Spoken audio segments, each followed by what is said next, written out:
my kittens. And here we go again. Where are they all going? They're all taking flights to their future, just like you two have to do. Good luck figuring out where you want to go, Dollface.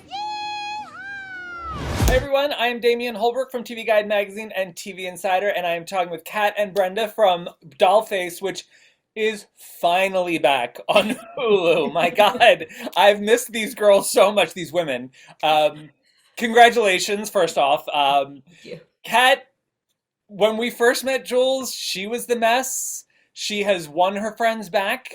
And then we get this 2-year break, and it's so nice to see that in that time, the friends stuck together. Totally. And it's funny because it is sort of like a real-time break. They've entered and exited the pandemic, which of course is its own kind of fantasy version of things. But, so we've seen that in this 2 years, the girls have stuck together, have strengthened their bonds together, and no one knows where they are at the end of it, really. So in terms of Jules, like when we left off season 1, the end of it was, Madison's horrible cheating boyfriend turned out to be married to Jules' boss. So she kind of blows everything up. And then she's faced with going back into the office for the first time since the pandemic to presumably be fired. And instead of being fired, she gets promoted. And that, it's just a whole thing. So Jules thought she sort of knew what was going on, and again she's thrust into this complete train wreck, but kind of in a good way. So train wreck but kind of in a good way is the theme of Jules. There you go. and at the same time, Madison's life, which was the one that kind of seemed together when we first met her, this is it's not even slowly falling apart. It is literally just on the ground. She's been heartbroken, she's unemployed, she's trying to get her career started, she can't even escape drones, delivery drones. Brenda, how fun is it for you to get to play the arc where she's the one who kind of needs to be pulled out? It's so much fun because especially in season 1, I think you saw with Madison, she was such a go-getter. She really defined her life and her self-worth by her job and her boyfriend and how successful she was.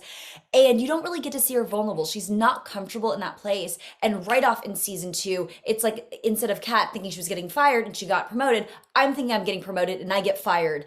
And it's Madison doesn't know what to do because she's always that person that is on the go. And so I think it's really fun this season because Madison doesn't know how to be vulnerable. She doesn't know how, when someone doesn't, she needs something to focus on. And she focuses on turning 30, which also doesn't go her way. And so she's at a complete loss. And so this season's really great because it's a time where Madison is finding her self-worth, her own self-confidence, finding out she can do anything she wants to do. She doesn't need to stay on the path that she's been on.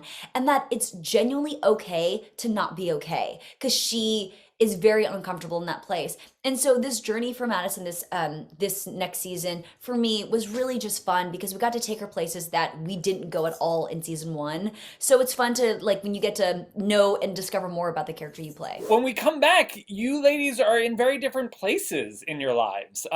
Shay, your character has spent some time here in Philadelphia. Yes, I do. For a short, brief time. But yes, over the pandemic, my character does go to business school there. And I think, she really misses her friends. And when she comes back into town, she takes on a new corporate job, which she realizes very quickly it is not her at all, nor where she wants to spend her time. So, when things kind of fall into place and the idea of opening up a bar for women only comes her way, she takes it. And I think this season for Stella especially is really coming into her own and coming into her comfort zone on all aspects, relationship, job-wise, everything. Yeah, it seems like the relationship aspect is taking a turn that maybe we didn't expect.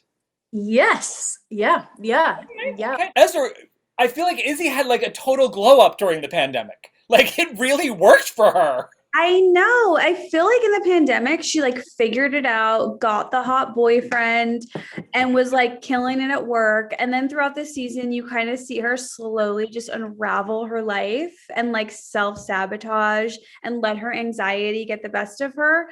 And towards the end, she kind of figures that out and grows a little. Who, because it's, I love the kind of the wolf pack of women here. Who kind of supports her and kind of calls her out on, hey, you're making some choices that are really just terrible for you. Oh my gosh, definitely all three of the girls Okay. they just call me out and they're like, you know, they do what I feel like is so familiar to me. What a good girlfriend does is they just sit you down and tell you the truth and that you need to like snap out of it and join the rest of us in reality. And I think that they did such a great job. And don't forget, everyone, Dollface back on Hulu. Thank you, guys. Thanks, Thanks, Damien.